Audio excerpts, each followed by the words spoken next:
খেলা চলতেছে মেক্সিকোতে, জুয়া খেলতেছে সাভারে। খেলা চলে আমেরিকায়, জুয়া খেলে বিবাড়িয়ায়। সারা বছর দেখবেন যে নামাজের জন্য কোনোদিন ফজরে উঠে না, খেলা দেখার জন্য ঠিকই কিন্তু 3:30টায় উঠে বসে থাকবে। আছে না? বহু মানুষ আছে। খেলা আপনি দেখতেছেন সেটা ভিন্ন কথা। আপনি এখন জার্মানির সাপোর্টার না ব্রাজিলের সাপোর্টার না আর্জেন্টিনার সাপোর্টার না স্পেনের সাপোর্টার, এটা আপনার ব্যক্তিগত ব্যাপার। কিন্তু আমি বড় প্রথম এবং শেষ কথা বড় আকুতি নিয়ে আপনাদের সামনে বলতেছি, আপনার বড় পরিচয় হচ্ছে আপনি মুসলিম। 13টা মুসলমান দেশ আছে, এই দেশগুলোকে আগে আপনার প্রায়োরিটি দেওয়া হচ্ছে।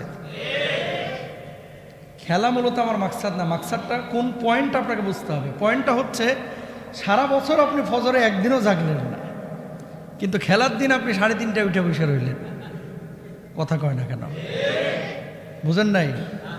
সারা বছর 364 দিন আজান দিল মুয়াজ্জিন কত সুন্দর করে, আসসালাতু খায়রুম মিনান নাওম। একটা দিন আপনি বিছানা থেকে পিঠটাকে আলাদা করলেন না। আর আজান দেওয়া লাগে নাই, খালি ফিক্সচার দেখা যে আজকে খেলা অমুক দলের আছে, সকালবেলা উঠে বসে রয়েছে। তার মানে কি জবাব আল্লাহর কাছে দেব? আপনি খেলা দেখছেন, যদি জুয়া না খেলেন, যদি অশ্লীল কোনো কিছু না দেখেন, নিছক আনন্দের জন্য দেখতে পারেন, সেটা ভিন্ন বিষয়। কিন্তু প্রথম কথা তখন যখন আপনি নামাজ ঠিক রাখছেন, আপনার ঈমান ঠিক আছে, আপনার আমল তাহজিব তামাদ্দুন ঠিক আছে, এরপরে চিত্ত বিনোদনের জন্য আপনি একটু দেখলেন, উঠে গেলেন, সেটা ভিন্ন বিষয়। খেলা চলতেছে মেক্সিকোতে, জুয়া খেলতেছে সাভারে। খেলা চলে আমেরিকায়, জুয়া খেলে বিবাড়িয়ায়। খেলা চলে আমেরিকায়, কানাডায়, আর জুয়া খেলে জামগড়ায়। না, এই এলাকায় সবাই আল্লাহর বলি আছে না নাই? আছে। আমার যে মূল পয়েন্টটা, কপাল পোড়া। কি পোড়া? আরো জোরে বলেন, কি পোড়া? মদ জুয়া এগুলো কি জায়েজ নাকি না জায়েজ? না জায়েজ।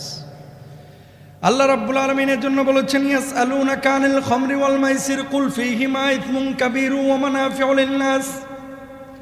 মদ এবং জুয়া সম্পর্কে জিজ্ঞেস করা হয়। আল্লাহর নবী আল্লাহ রাব্বুল আলামিন জানিয়ে দিচ্ছেন, ওগো নবীজি, আপনাকে যদি কেউ জিজ্ঞেস করে মদ আর জুয়া সম্পর্কে, আপনি বলেন কুল ফীহিমা ইসমুন কাবীরু ওয়া মানাফিউ লিন-নাস।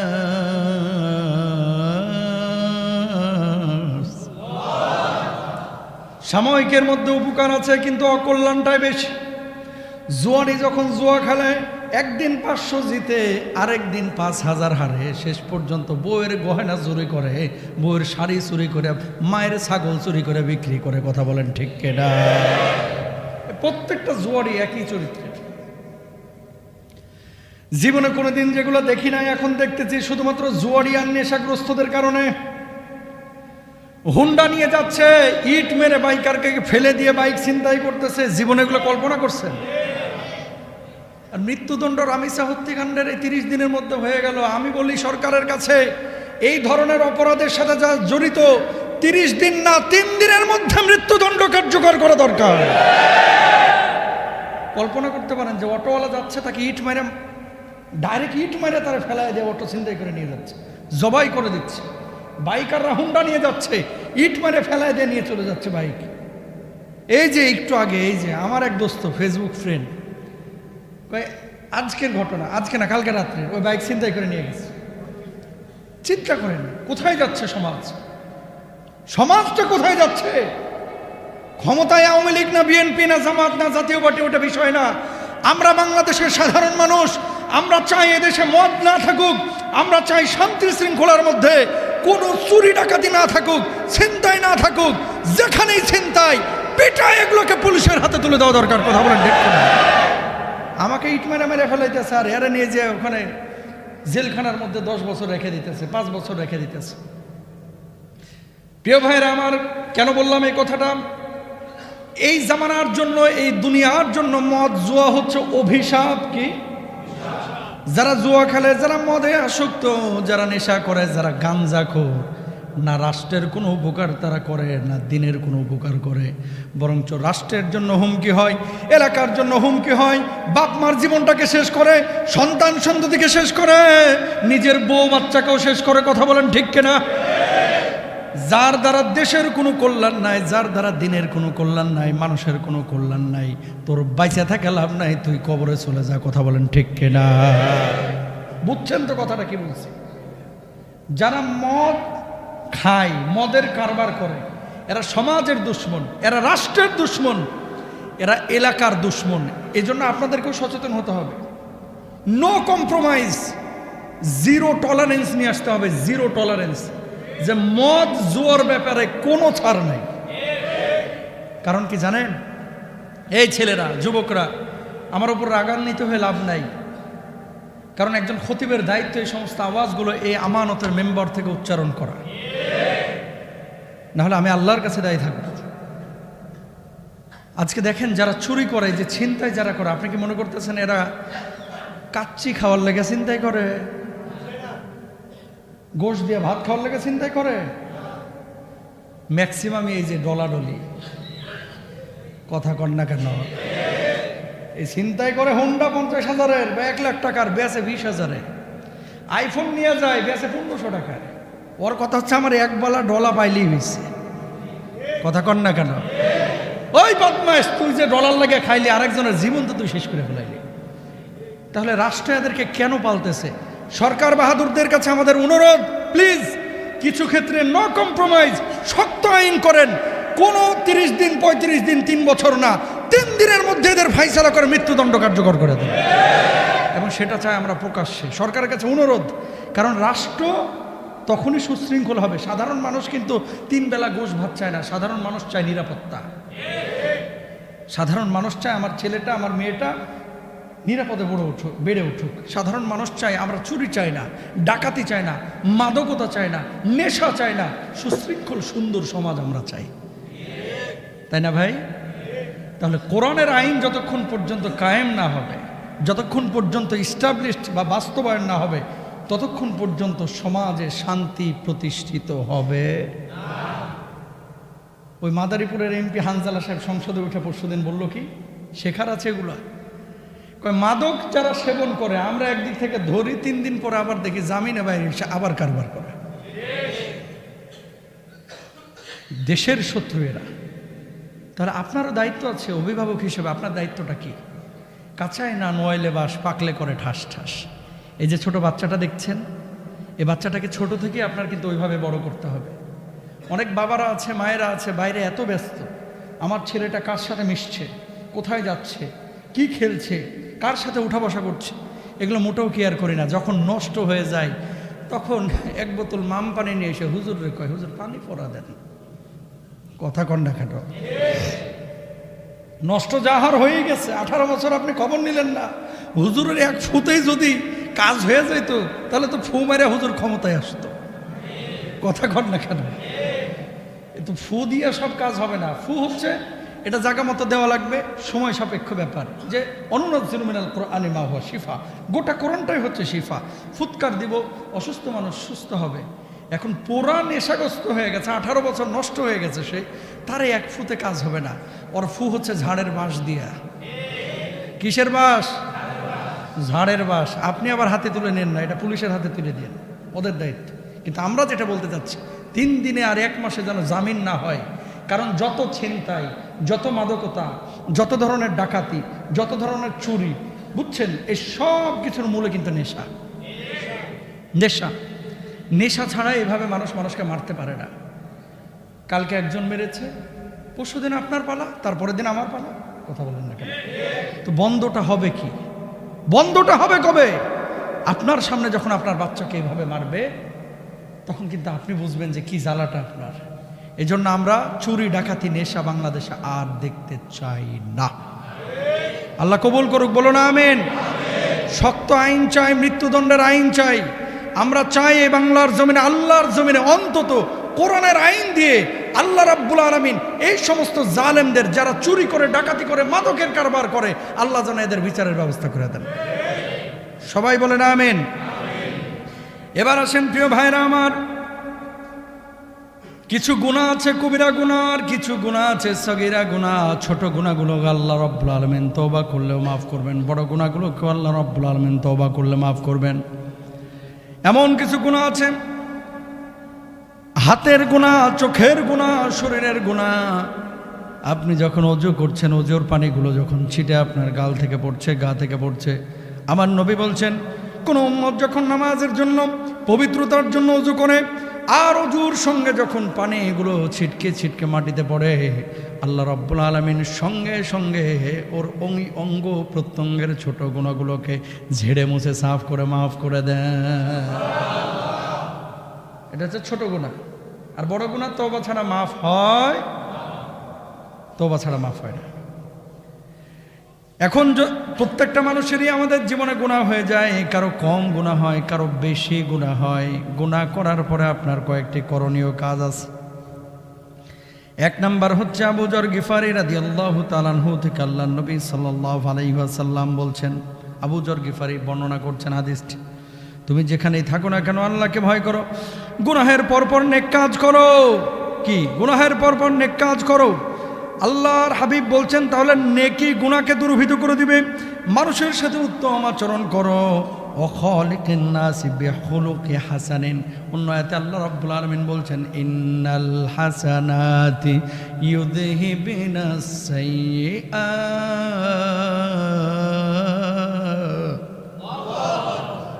ভালো কাজ যখন করবেন, খারাপ কাজ করার সঙ্গে সঙ্গে আল্লাহ রাব্বুল আলামিন ওই ভালো কাজের কারণে আপনার খারাপ গুনাহটাকে, খারাপ কাজটাকে মিটিয়ে দিবেন, মুছে ফেলবেন। জোরে বলেন সুবহানাল্লাহ। তাহলে কোনো পাপ যখন হয়েই যাচ্ছে নিজের কাছ থেকে, কোনো পাপ করে ফেলেছেন, এক নাম্বার কাজ হচ্ছে সাথে সাথে একটা কি করা? ভালো কাজ করা এবং সুন্দর আচরণ করা। মনে থাকবে। দুই নাম্বার, গুনাহের পরে কি করতে হবে আল্লাহ রাব্বুল আলামিন সেটাও বলে দিচ্ছেন, ওয়াতুবু ইলাল্লাহি জামিআন আইয়ুহাল মুমিনুনা লাআল্লাকুম তুফলিহুন।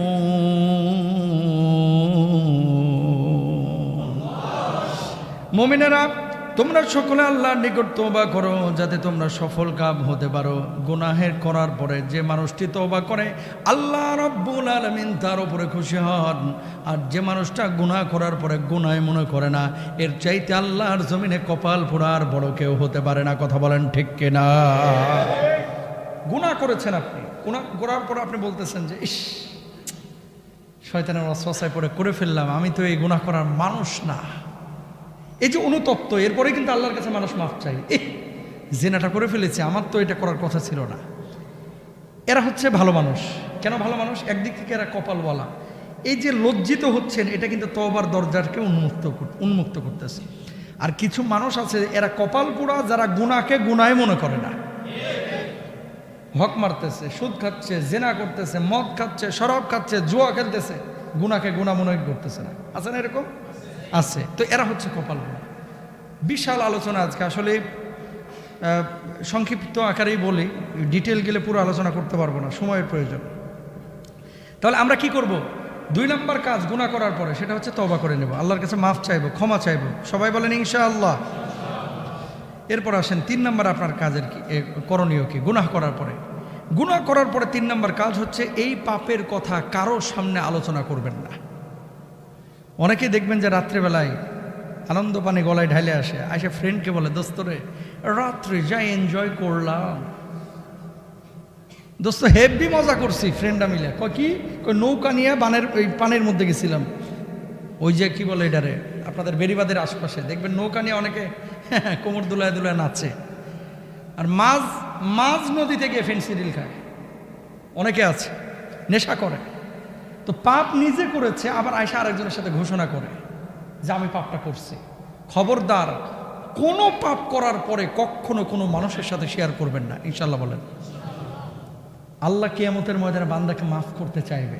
যখন আপনি আপনার বন্ধুকে স্বীকার করলেন, তার মানে আপনি পাপের সাক্ষী রাখলেন। আল্লাহ যখন কিয়ামতে আপনাকে মাফ করে দেবে, খেয়াল করেন, যখন মাফ করে দেবে ওই বন্ধু যে আল্লাহর সামনে বলবে, আল্লাহ হেরে মাফ করলেন, আমার দোষটা কি ছিল? কি হয়েছে? কেউ যে ওখানে যে ফেন্সিডিল খাইছিল নদীর মধ্যে, আমি তো নিজে দেখছি।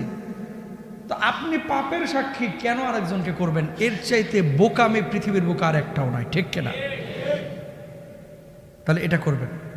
4 নাম্বার, প্রকাশ্যে যদি কোনো পাপ দেখেন, এই পাপটাকে নিজে প্রতিরোধ করার বা প্রতিহত করার চেষ্টা করবেন। শুনেন, মুমিন মরে একবার, কয়বার? জীবনটা আল্লাহ দিয়েছে, এই জীবনটা মরতেই কিন্তু হবে, হয় একদিন পরে অথবা একদিন আগে। 1000 বছর হায়নার মতো বাঁচার চাইতে সিংহের মতো এক মুহূর্ত বেঁচে থাকা উত্তম। কথা বলেন ঠিক কেনা? কেন বলতেছে এই কথা? আপনারা অনেক সময় ভয় পান যে এই পাপ করতেছে এলাকার এই ছাপরি পোলা পান, কিছু বললে যদি আমার মারিয়া দেয়। এই ভয়টাই কিন্তু ওই ছাপরিদেরকে সুযোগ দেয়। সবাই যদি ঐক্যবদ্ধ হতেন যে না, এই এলাকায় কোনো পাপ হতে দিব না, তাহলে দেখতেন ছাপরিগুলো পালানোর পথ পাইত না। যখন আপনি ভয় পাচ্ছেন তখন কিন্তু সুযোগগুলো পাচ্ছেন। এই জন্য প্রকাশ্যে কোনো পাপ যখন দেখছেন, বাসে যাচ্ছেন, একজন মানুষ লাউড স্পিকারে মুমতাজের গান শুনতেছে, চাচা আপনার যদি এত শুনতে ইচ্ছা করে হেডফোন লাগায় শুনেন, নিজে গুনাহ করেন, আর একজনরা নিয়ে গুনাহ করতেছেন কেন? এই রাইট তো আপনাকে ইসলাম দেয় না। এই জন্য প্রকাশ্য যখন কোনো পাপ দেখবেন, সেই পাপটাকে প্রতিহত করার দায়িত্ব কিন্তু আপনার। তাহলে এখন হাত দিয়ে না পারেন, অন্তর দিয়ে ঘৃণা করেন, সেটাও পারছেন না, মুখ দিয়ে আপনি বাধা দেন, সেটাও পারছেন না, অ্যাটলিস্ট 999 ফোন দেন, আপনি ফোন দিয়ে পুলিশকে বলেন যে অত্যাচার করতেছে এলাকায়, এই হচ্ছে সেই হচ্ছে, সেটা তো বলতে পারেন। আপনার পরিচয় তার প্রকাশ হচ্ছে না। সমস্যা হচ্ছে অন্যায় যখন নিয়ম হয়ে যায়, সেই সমাজে অন্যায় বেড়ে যায়, সেই সমাজে আর কোনো সুস্থতা থাকে না। কথা বলেন ঠিক কিনা? আমাদের এখানে যেটা হয়ে গেছে, অনিয়মটাই এখন নিয়ম। ধরেন ধরছে রাস্তায়, কয় হুজুর 500টা টাকা দিছি, ছেড়ে দিছি, তার মানে ও বাজেটই রাখছে যে রাস্তায় ধরছে 500 1000 দিয়ে দিলে তো আমরা ছেড়েই দিবে। তো অনিয়মটাকে নিয়ম করা যাবে না। এরপরে আসেন 5 নম্বরে, কোনো পাপকে ছোট মনে করা যাবে না, তুচ্ছ মনে করা যাবে না। পাপ যত ছোটই হোক, এটা পাপে। যখন এই পাপকে আপনি ছোট মনে করবেন, এই ছোট ছোট পাপগুলো থেকে একসময় মানুষ বড় পাপের দিকে ধাবিত হবে। কথা বলেন ঠিক কিনা? ঝর্ণার পানি এক ফোঁটা করে বের হয়, আর এই পানি থেকে একসময় বড় বড় নদী নালা তৈরি হয়ে যায়। যারা ছোট পাপ থেকে বেঁচে থাকতে পারে, এরা কবিরা গুনাহ থেকে বেঁচে থাকতে পারে। আর যারা ছোট পাপকে ছোট মনে করে না, এরা কবিরা গুনাহ করে। এটা খুব করে খেয়াল করতে হবে ভাইরা আমার। ইস্তেগফার। আপনার আমার জীবনে পাপ গুনাহ কম না বেশি? আমার নবীজির জীবনে কোনো গুনাহ ছিল? আমার নবী ছিলেন মাসুম, নিষ্পাপ। আর সাহাবে রিদওয়ানুল্লাহি আনহুম আজমাইন, তারা ছিলেন তারকাতুল্য, নক্ষত্র রাজির মতো। আমার নবীর জীবনে কোনো গুনাহ ছিল না, তারপরও আমার নবী প্রতিদিন 70 বারের বেশি তওবা করেছেন।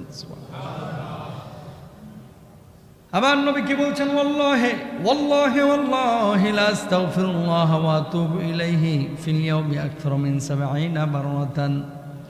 আল্লাহর নামে হলফ করে বলছি, আল্লাহর নামে শপথ করে বলছি, আল্লাহর নামে শপথ করে বলছি, 3 বার বললেন নবীজি। এরপর বলছেন আমি নবী প্রতিদিন 70 বারের বেশি তওবা করে ইস্তেগফার করে আল্লাহর কাছে মাপ চাই। আমার নবীর জীবনে কোনো গুনাহ ছিল না। সেই নবী যদি 70 বারের বেশি তওবা করতে পারে, আপনার আমার জীবনে কোনো গুনাহের অভাব নাই। আপনার আমার প্রতিদিন 70,000-এর বেশি তওবা করা উচিত। কথা বলেন ঠিক কিনা? এগুলো থিঙ্কিংয়ের বিষয়, চিন্তার বিষয়। যে আমার নবী যদি 70 বারের বেশি তওবা করতে পারে, তাহলে আমি কেন তওবা করব না? ইস্তেগফার কেন বেশি বেশি করব না? কয়েকটা সময় বলে দিই, এই সময়গুলোতে আপনারা খেয়াল করবেন, বেশি বেশি ইস্তেগফারের, আল্লাহর কাছে মাফ চাইবেন, আল্লাহ গুনাহ মাফ করবে। 1 নম্বর সময়, প্রত্যেক ফরজ নামাজের পরে সালাম ফেরানো হয়ে যাবে, সঙ্গে সঙ্গে বলবেন, আমার সাথে সাথে বলেন, আল্লাহুম্মা আনতাস সালাম ওয়া মিনকাস সালাম তাবারাকতা রব্বানা ওয়া তাআলাইতা ইয়া জাল জালালি ওয়াল ইকরাম। অথবা বলবেন আল্লাহুম্মা আনতাস সালাম ওয়া মিনকাস সালাম তাবারাকতা ইয়া জাল জালালি ওয়াল ইকরাম। ঠিক আছে? এটাও বলতে পারবেন, এটা বলবেন ইনশাআল্লাহ। 1 নম্বর। আসলে এগুলো অনেক দীর্ঘ আলোচনা, আমি সংক্ষেপে বলছি, আপনারা খালি মাথায় নিয়ে রাখবেন। এই সময় যদি কেউ তওবা করে, ইস্তেগফার করে, ক্ষমা চায়, আল্লাহর নবী বলছে, হযরত সাওবান রাদিয়াল্লাহু তাআলা আনহু থেকে বর্ণিত, রাসূল সাল্লাল্লাহু আলাইহি ওয়াসাল্লাম বলেছেন, ফরজ নামাজের পরে 3 বার ইস্তেগফার পড়তেন এবং এই দোয়া পড়তেন। তিনি বলেন আস্তাগফিরুল্লাহ আস্তাগফিরুল্লাহ, এটাও নবীজি 3 বার বলতেন, এবং এটা বলার সঙ্গে সঙ্গে আল্লাহ রাব্বুল আলামিন ওই ব্যক্তির গুনাহ খাতা মাফ করে দেন। তাহলে 5 ওয়াক্ত ফরজ নামাজের পরে এটা করবেন। 3 বার আস্তাগফিরুল্লাহ, আর আল্লাহুম্মা আনতাস সালাম একবার বলবেন। এই যে আমাদের ইমাম সাহেব যে দোয়া করেন, আমরা যে দোয়া করি, এটা কিন্তু নামাজের ম্যান্ডেটরি কোনো পার্ট না। ম্যান্ডেটরি পার্ট মানে বুঝেন, অত্যাবশ্যকীয় কোনো পার্ট না, যে এটা না করলে নামাজ, আজকে যদি আমি দোয়া না করি নামাজ হবে না, ব্যাপারটা এরকম না। যেহেতু সৎ কাজ করার পরে, নেক কাজ করার পরে দোয়া করলে আল্লাহ দোয়া কবুল করেন, এই জন্য আমরা করি। কিন্তু যদি কোনোদিন ইমাম সাহেবের ব্যস্ততা থাকে, ধরেন দোয়া করলো না, আপনারা মনে করেন কি ব্যাপার হুজুর আজকে দোয়া করলো না কেন, এটা মনে করবেন না। এটা নামাজের অত্যাবশ্যকীয় কোনো অংশ না, বরঞ্চ মাসনুন বা সুন্নাহ মোতাবেক এই যে এই দোয়াটা প্রমাণিত সহিহ হাদিস দ্বারা। মজার একটা জিনিস, কিন্তু হাত তুলে দোয়া করাটা এটা অত্যাবশ্যকীয় কোনো বিষয় না। মানে সৎ কাজের পরে দোয়া করলে আল্লাহ কবুল করেন বিধায় আমরা করি। কিন্তু অত্যাবশ্যকীয় হাদিস, মাসনুন হাদিস দ্বারা প্রমাণিত এই দোয়া কোনটা? 3 বার আস্তাগফিরুল্লাহ বলা, সালাম ফেরানোর সাথে সাথে, এবং বলা আল্লাহুম্মা আনতাস সালাম ওয়া মিনকাস সালাম। এটা কিন্তু বিশুদ্ধ হাদিস দ্বারা প্রমাণিত। খেয়াল করে দেখেন, এটা আমরা করি না, কিন্তু হাত তুলে দোয়াটা সবাই করি। কথা বলেন না কেন? এগুলো আমাদের বুঝতে হবে, হ্যাঁ ইনশাআল্লাহ। তাহলে ইস্তিগফারের একটা সময় হচ্ছে 5 ওয়াক্ত নামাজের পরে। 2 নাম্বার, শেষ রাত্রে তাহাজ্জুদের ওয়াক্তে আল্লাহ রাব্বুল আলামিন বান্দাদেরকে বিশেষভাবে ক্ষমা করেন। আল্লাহ কি বলছেন? কানু কলিলাম মিনাল লাইলি মা ইয়াহজাউন ওয়া বিল আসহারি হুম ইস্তাগফিরুন। আল্লাহু আকবার। তারা রাতে সামান্য সময়ের জন্য নিদ্রা যেত এবং রাতের শেষ প্রহরে তারা ক্ষমা প্রার্থনা করত। আল্লাহ রাব্বুল আলামিন নিজেই বলছেন, শেষ রাত্রে যখন বান্দা ক্ষমা চায়, আল্লাহ আমি গুনাহগার, আপনি ছাড়া কোনো মাবুদ নাই মাবুদ, আল্লাহ আপনি ছাড়া কোনো খালেক নাই মালিক নাই, ও আল্লাহ আপনি আমার মাফ করে দেন, ক্ষমা করে দেন। রব্বুল আলামিনের কাছে যখন কেউ এইভাবে দোয়া করে, চোখের পানি ছেড়ে দিয়ে গালটাকে ভিজিয়ে দেয়, আল্লাহ রাব্বুল আলামিন তখন ফেরেশতাদের নিয়ে গর্ব করতে থাকে আর বলে, ফেরেশতারা তোমরা সাক্ষী থাকো, যে মানুষটা আরামের ঘুমকে হারাম করে শেষ রাত্রে উঠে সেজদা অবনত হয়ে আল্লাহ রাব্বুল আলামিনের কাছে কান্নাকাটি করছে, আমি আল্লাহ রাব্বুল আলামিন তার চোখের পানি বেরিয়ে গাল স্পর্শ করার পূর্বেই তার জীবনের গুনাহ খাতাগুলি মাফ করে দিলাম। এত পাওয়ারফুল হচ্ছে দোয়া এই তাহাজ্জুদের ওয়াক্তে। তাহলে শেষ রাত্রে কান্না করতে হবে। 3 নাম্বার, কোনো মজলিস যখন শেষ করছেন, যে কোনো মজলিসে ধরেন বসেছেন, বসাস থেকে যখন উঠতেছেন তখন একটা দোয়া পড়বেন। আমার সাথে বলেন, সুবহানাকা আল্লাহুম্মা, আবার বলেন সুবহানাকা আল্লাহুম্মা ওয়া বিহামদিকা লা ইলাহা ইল্লা আনতা আস্তাগফিরুকা ওয়া আতুবু ইলাইক। এটা বলবেন, আপনার গুনাহ মাফ। সুবহানাল্লাহ। যে কোনো মজলিস থেকে যখন উঠবেন, আজকে মসজিদ থেকে যখন উঠবেন এটা বলবেন ইনশাআল্লাহ। বলেন, চায়ের দোকান থেকে যখন বসছেন এটা বলবেন, পরিবারে বসেছিলেন যখন উঠছেন এই দোয়াটা পড়বেন, সুবহানাকা আল্লাহুম্মা ওয়া বিহামদিকা লা ইলাহা ইল্লা আনতা আস্তাগফিরুকা ওয়া আতুবু ইলাইক। এটা বলবেন, আল্লাহ তাআলা আপনার গুনাহ মাফ করবেন। সুবহানাল্লাহ। 4 নাম্বার, আম্মা জান আয়েশা সিদ্দিকা রাদিয়াল্লাহু তাআলা আনহা থেকে বর্ণিত, তিনি বলেন, আল্লাহর হাবিব সাল্লাল্লাহু আলাইহি ওয়াসাল্লাম রুকু এবং সিজদায় বলতেন, সুবহানাকা রব্বানা ওয়া বিহামদিকা আল্লাহুম্মা গফিরলি, সুবহানাকা আল্লাহুম্মা রব্বানা ওয়া বিহামদিকা আল্লাহুম্মা গফিরলি। জোরে বলেন আল্লাহু আকবার। বিশেষ করে নফল নামাজ যখন আদায় করবেন এই কাজটা করবেন। এই কাজ যদি করেন, আল্লাহ সুবহানাহু ওয়া তাআলা আপনার ইস্তিগফার এবং তওবাকে কবুল করবেন। সুবহানাল্লাহ।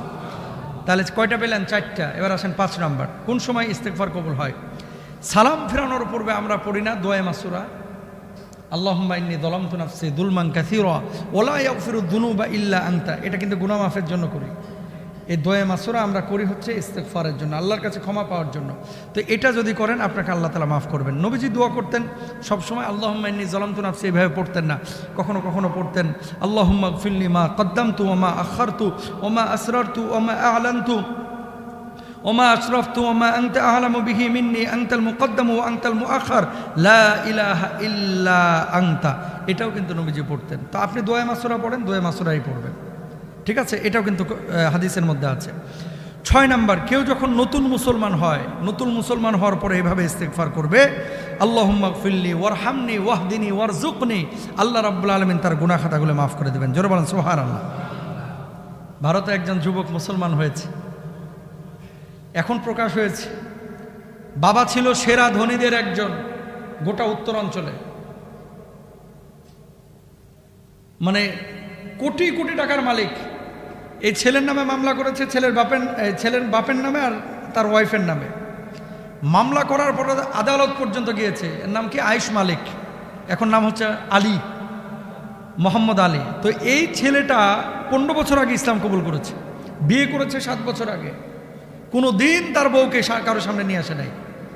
ভারতের এই সাংবাদিকরা তার বউটার চেহারাগুলো সোশ্যাল মাধ্যমে নিয়ে এসেছে। সে বলল যে 7 বছরে আমার ওয়াইফের এক বিন্দু পরিমাণ চেহারা দেখে নাই, অথচ তোমরা প্রকাশ করলা। এটা কিন্তু ঠিক হইল না। সাংবাদিকরা দ্বিতীয় প্রশ্ন করতেছে, তোমার বাপের যে কোটি কোটি টাকার সম্পত্তি, বাপ হিন্দু, তুমি যদি ইসলাম থেকে বের না হও তাহলে তোমার বাবা তো এই সম্পদ থেকে বঞ্চিত করবে, এ ব্যাপারে তোমার বক্তব্য কি? আদালত জিজ্ঞেস করছে, তুমি কি স্বেচ্ছায় মুসলমান হয়েছো নাকি তোমাকে জোর করে করানো হয়েছে? জবাব দিয়েছে, আমি বুঝে শুনে স্বেচ্ছায় ইসলাম কবুল করেছি। আমার এই ধর্ম, আমার ইসলামে আমি নিজেকে আত্মসমর্পণ করে দিয়েছি। তো বলছে যে সম্পদ তো তুমি পাবা না, তোমার বাবা তো কিচ্ছু দিবে না। শুধু সম্পদ না, বিলিয়ন বিলিয়ন টাকা, কোটি কোটি টাকার সম্পদ, কোটি কোটি রুপির সম্পদ, আমি এটাকে বর্জন করতে রাজি আছি। ইভেন আমি আমার পরিবার ছাড়তে রাজি আছি, আমার জীবন ছাড়তে রাজি আছি, আমার ইমান ছাড়তে রাজি নাই। এটা ইমান। এটা কি ইমান? এবার আদালত কি বলবে? আর কিছু বলার কায়দা আছে? আর কিছু বলার কায়দা নাই, বলার মাকসাদ আছে। আমার খুব ঈর্ষা হয় যে দেখেন, অনেক হিন্দু আছে, খ্রিস্টান আছে যারা 60 বছর 70 বছর বয়স, ধরেন 60 বছরের শেষ 61 বছরের প্রথম দিনে কালিমা পড়ে ফেলছে। ওর 60 বছরের সমস্ত গুনাহ ধুয়ে মুছে সাফ হয়ে গেছে। তাহলে আপনার আমার চাইতে ওরা আগে গেল না অনেক? হ্যাঁ, এখন আপনি বলবেন যে হুজুর তাহলে তো আমরা ঠকিয়ে গেলাম। কারণ 60 বছরও নামাজ পড়লো না, রোজা করলো না, ও সব আকাম কুকাম করলো, 61 বছরে কালেমা পড়ে মুসলমান হয়ে গেল, তা আমি ঠকিয়ে গেলাম না? প্রশ্ন জাগে কি জাগে না? জাগে। শোনেন, ঢাকাতে ফ্ল্যাট আপনার আছে, ওনারও আছে। উনি কিনছে বনানীতে, আপনি কিনছেন হচ্ছে যাত্রাবাড়িতে। পার্থক্য আছে না নাই? ফ্ল্যাট জামগড়াতেও আছে, আবার ফ্ল্যাট আছে হচ্ছে মনে করেন বাড়িধারায়। পার্থক্য আছে না নাই? আচ্ছা, ফ্ল্যাট কিন্তু দুইজনেরই আছে, বুঝছেন? ফ্ল্যাট কিন্তু দুইজনেরই আছে। গ্রামে কিন্তু দুইজনই বলতেছে আমি ঢাকায় ফ্ল্যাটের মালিক, কিন্তু একজনের জামগড়ায় আর একজনের কোথায়? বাড়িধারায়। দুইজনে কিন্তু বলতেছে ফ্ল্যাটের মালিক। আপনি যে মুসলমান, আপনারা যে জান্নাতটা দিবে কিয়ামতের ময়দানে, এটা হচ্ছে বাড়িধারার মতো জায়গায়, এটা হচ্ছে মক্কা মদিনার মতো জায়গায়। আর ওরে যে জান্নাতটা দিবে, ওই জান্নাতটা তার লেভেল অনুযায়ী ওরকম উঁচু জায়গাতেই দিবে, তবে আপনার লেভেল অনুযায়ী না, আপনার লেভেলটা আরো অনেক উঁচুতে থাকবে। জোরে বলেন সুবহানাল্লাহ। এই জন্য মনে করার এটা কোনো কারণ নাই যে হুজুর ঠইকে গেলাম। তা 60 বছরের নামাজের এই প্রতিদান আল্লাহ দিবে না? এই যে নামাজে আসছেন, আল্লাহ প্রতিদান দিবে না? এখন আপনি বলবেন হুজুর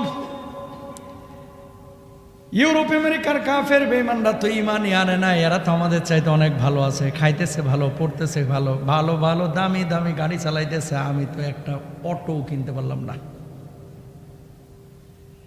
হুজুর তাহলে আল্লাহ এদেরকে এত উপাদান দিলেন কেন, এত নাজ নিয়ামত দিলেন কেন? আল্লাহ নিজেই জবাব দিচ্ছেন, ওয়াদারনি ওয়াল মুকাদ্দিবিনা উলিন নি'মাতি ওয়া মাহহিলহুম কলিলা।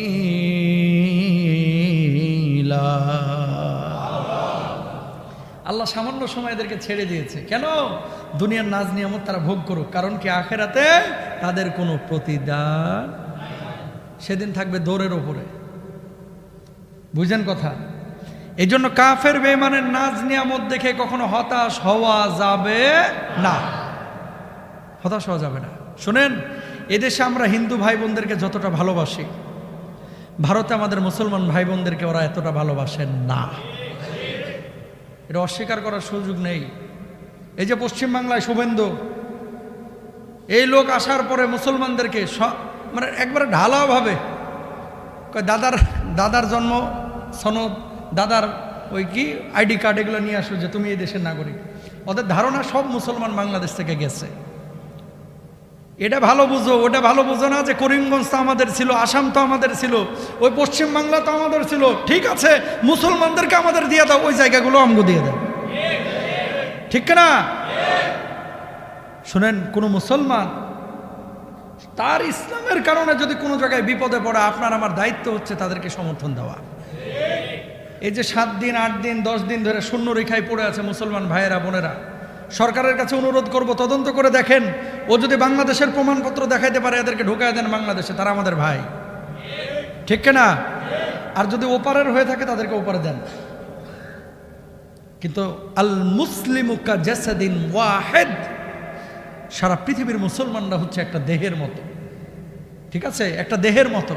কোনো জায়গায় কোনো মুসলমান বিপদে পড়লে আপনাকে এগিয়ে যেতে হবে। সুস্থ স্বাভাবিক সুশৃঙ্খলভাবে আমার মুসলমান ভাই বোনেরা ওখানে আছে, কিন্তু তাদের উপরে বারবার আঘাত করা হচ্ছে। কখনো কোরবানি নিয়ে হামলা, কখনো মসজিদ ভাঙতেছে, কখনো তাদের ঘর বাড়িগুলো ভাঙিয়ে দিচ্ছে। আমি ওদেরকে বলতে চাই, বাংলার জমিনে মন্দির যখন মুসলমানরা পাহারা দেয়, মাদ্রাসার ছাত্ররা পাহারা দেয়, তোমরা মুসলমানদের ঘর বাড়ি ভাঙো, আল্লাহ বরদাস্ত করবে না। মুসলমানরা জাগ্রত হলে কিন্তু বিপদ ঘটে যাবে, কথা বলেন ঠিক না? সুতরাং আর একটা আঘাত যেন আমার কোনো মুসলমান ভাইয়ের গায়ে বা কোনো মুসলমান বোনের গায়ে না পড়ে, ইনশাআল্লাহ বলেন।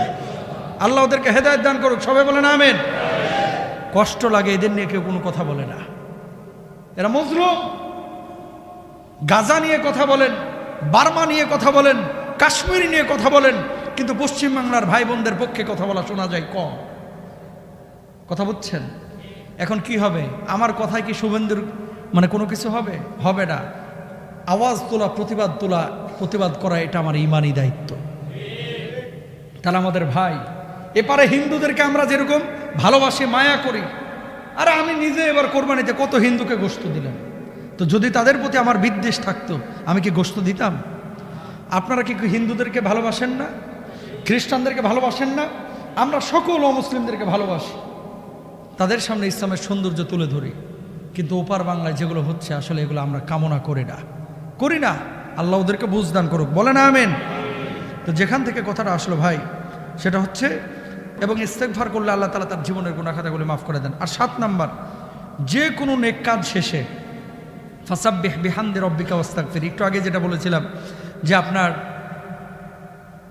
আমি সালাম ফিরানোর পরে দোয়া করি, ইমাম সাহেব দোয়া করেন, এটা আশা নিয়ে দোয়াটা করি যে একটা ভালো কাজ করলাম, জুমার নামাজ পড়লাম বা জোহরের নামাজ পড়লাম, আল্লাহর কাছে এখন কোনো কিছু চাইলে হয়তো আল্লাহ তাআলা কবুল করবেন, এই জন্য দোয়াটা করি। কিন্তু নবীজির ম্যান্ডেটরি কোনো পার্ট না বা অত্যাবশ্যকীয় কোনো অংশ না যে এই সময় দোয়া করতেই হবে, দোয়া না করলে নামাজের কোনো ক্ষতি হবে, ব্যাপারটা এরকম মনে করা যাবে না।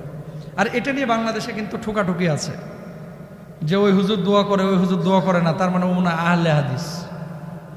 ঢালাও একটা কথা আপনারা চালায় দেন, এগুলো বুঝের অভাব। আপনার পাশে একজন মানুষ হাত বুকে বাঁধতেছে, সমস্যা কোথায়? এটা তো হাদিস আছে, 3টা বর্ণনায় আছে, বুক এবং নাভির মাঝামাঝি, নাভির নিচে, নাভির ওপরে, বুকের ওপরে, এগুলো তো হাদিসে আছে, একাধিক বর্ণনা। তো এখন কারোর কাছে ওটা বিশুদ্ধ মনে হয়েছে, সে মানক না, সমস্যা কোথায়? এগুলো নিয়ে বাড়াবাড়ি আমরা করব না।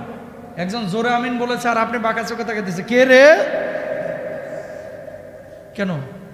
এগুলো করব না। নামাজে হাত বাঁধা সুন্নাত, হাত বাঁধাটা কি সুন্নাত। তো এক এক সাহাবীর আমল ছিল এক এক রকম। নবীজি কখনো কখনো হয়তো হাতও ছেড়ে দিয়েছেন। ওমানের মানুষ, আফ্রিকার মানুষ অনেকে নামাজে হাত বাঁধে না। বাইতুল্লাহ যায় দেখেন না, কাবায় যারা গিয়েছেন হজ্জে উমরায়, কানাডা আপনার পাশে দাঁড়াইছে, হাতই বাঁধে না। এসে আফ্রিকার অনেক মানুষে হাত বাঁধে না, মালিকি মাযহাবের। তা হাত যে বাঁধতেছেন, এখনকে আপনি বলেন এই বেটা হাত বাঁধতেছেন, তো ওখানে তো বলতেছেন না, এখানে মানে এত ধাক্কাধাক্কি কেন? এই জন্য ইসলাম না বুঝলে চুপ থাকতে হবে। আমার কথা বুঝছেন? ইসলাম না বুঝলে চুপ থাকতে হবে, কিন্তু কোনো বিধান নিয়ে খোঁচাখুচি করা যাবে না, মারামারি করা যাবে না। মনে রাখতে হবে হাত বাঁধা সুন্নত, মুসলমানদের ঐক্য হচ্ছে ফরজ। সুতরাং কে জোরে আমিন বললো, কে আস্তে আমিন বললো, কে হাত কোথায় বাঁধলো, এগুলো নিয়ে মারামারি করতে গিয়া পরে কি হ্যাঁ তো আহলে হাদিস, এর সাথে মাইয়া বিয়ে দেওয়া যাবে না, ও তো হানাফি, ও তো সুন্নি। এইভাবেই কিন্তু ইসলামটাকে আমরা শেষ করেছি। এই ইসরায়েল যে বোমা টোমা মারে, মিসাইল যে ছুড়ে, তখন কি চেক করে যে মুসলমানি করা আছে না কি নাই? চেক করে কে হানাফি, কে শাফি, কে হাম্বলি, কে মালিকি, চেক করে? ইরানে যে আঘাতটা করতেছে, চেক করতেছে কে শিয়া কে সুন্নি? অমুসলিমরা যখন মুসলমানের উপর আঘাত করে, এগুলো কিন্তু তারা চেক করে না, তারা দেখে যে ইসলামিস্ট, দেখে যে মুসলিম, মাইরা হুতায় ফেলা। ওদিকে মিসাইল ছুটতেছে আর মুসলমানরা কিতাব খুলতেছে হালালা সেন্টারের, হিল্লা বিয়ার কিতাব খুলতেছে, তালাকের মাসালা খুঁজতেছে। তালাকের মাসালা ঠিক আছে, যখন প্রয়োজন আপনি জানবেন। এই বর্তমান বিশ্ব হচ্ছে প্রযুক্তির বিশ্ব, মুসলমানদেরকে সেভাবেই রেডি হতে হবে যেইভাবে মুসলমানরা বিশ্বকে লিড করতে পারবে। কথা বলেন ঠিক কিনা?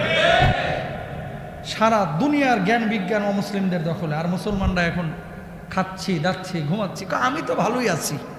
না, মুসলমানের চেতনা এরকম হবে না। মুসলমানের চেতনা হবে আল্লাহর জমিনে আল্লাহর দিন কায়েম না হওয়া পর্যন্ত মুসলমান কখনো স্থির থাকবে না, অস্থির থাকবে, পেরেশান থাকবে। ঠিক কিনা ভাইরা আমার?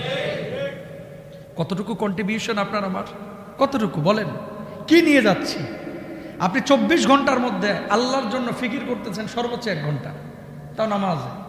এর বাইরে আল্লাহর দিনের জন্য আপনার আমার কন্ট্রিবিউশন ফিকির কতটুকু? এই জন্য আসলে ইন্নাল্লাহ আশতারা মিনাল মুমিনিনা আনফুসাহুম ওয়া আমওয়ালাহুম বিআন্না লাহুমুল জান্নাহ, আমাদের জান, আমাদের মাল, আমাদের জীবন, আমাদের সব কিছু, এগুলোর বিনিময়ে আল্লাহর কাছ থেকে জান্নাত হাসিল করতে হবে। যতটুকু আল্লাহ সামর্থ্য দিয়েছে ততটুকু সামর্থ্য অনুযায়ী আপনাকে আমাকে কাজ করতে হবে। আল্লাহ তাআলা আমাদেরকে বোঝার তৌফিক দান করুন।